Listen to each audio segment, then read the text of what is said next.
केदारनाथ ज्योतिर्लिंग उत्तराखंड राज्य के रुद्रप्रयाग जिले में मंदाकिनी नदी के समीप केदार पर्वत पर 3562 मीटर की ऊंचाई पर अवस्थित है। यहाँ स्थित स्वयंभू शिवलिंग अति प्राचीन है। हिमालय पर्वत की गोद में स्थित केदारनाथ मंदिर 12 ज्योतिर्लिंग में सम्मिलित होने के साथ साथ 4 धाम और पंच केदार में से भी एक है। इस वीडियो में हम श्री केदारनाथ ज्योतिर्लिंग की उत्पत्ति और उनके रहस्यों के बारे में बताएंगे। अगर आपने हमारा चैनल सब्सक्राइब नहीं किया है तो कृपया कर लीजिए और बेल आइकॉन भी प्रेस कीजिए, जिससे हमारा हर वीडियो आप तक पहुंचता रहे।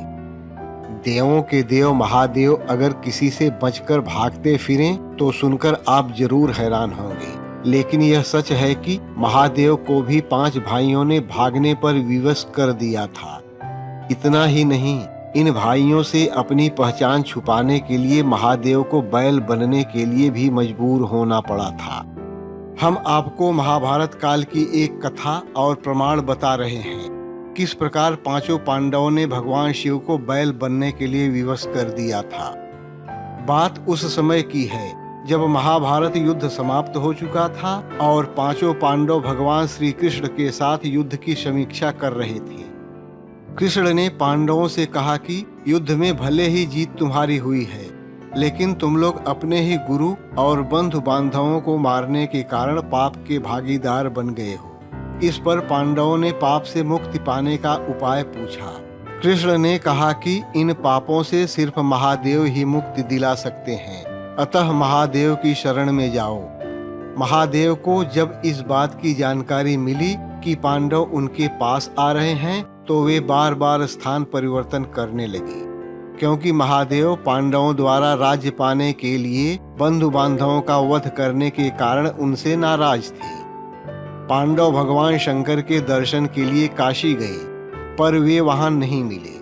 वे लोग उनका पीछा करते करते केदारनाथ पहुंच गए।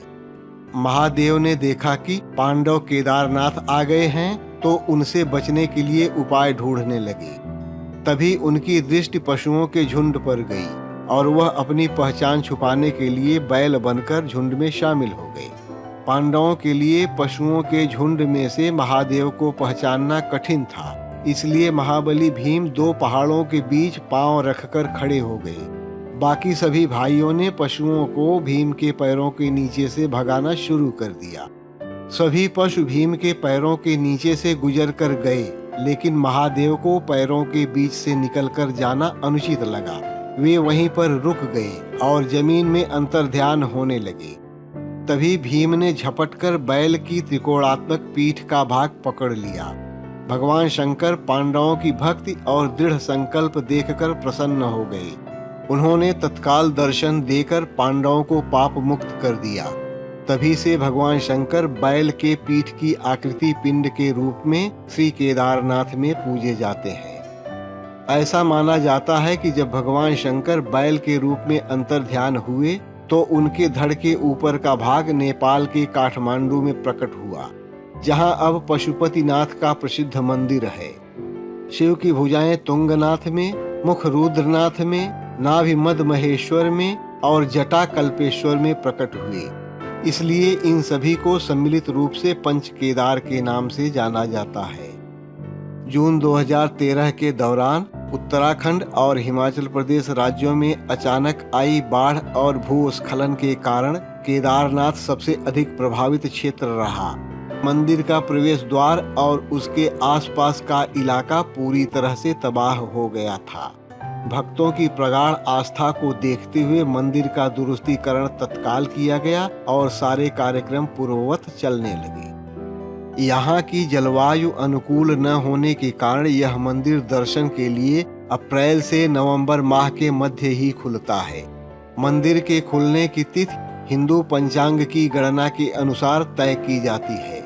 केदारनाथ मंदिर की समापन तिथि हर वर्ष नवंबर के आसपास दिवाली त्योहार के बाद भाई दूज के दिन होती है। इसके बाद मंदिर के द्वार शीतकाल के लिए बंद कर दिए जाते हैं। भगवान की पूजाओं के क्रम में प्रातःकालिक पूजा, महाभिषेक पूजा, लघु रुद्राभिषेक पूजा, षोडशोपचार पूजन, अष्टोपचार पूजन, संपूर्ण आरती, पांडव पूजा, गणेश पूजा, श्री भैरव पूजा, पार्वती जी की पूजा, शिव सहस्रनाम आदि प्रमुख हैं। दोस्तों, यह वीडियो आप सबको कैसा लगा कमेंट करके बताइए और अधिक से अधिक लाइक और शेयर भी कीजिए। जय हिंद, जय श्री राम, ओम नमः शिवाय।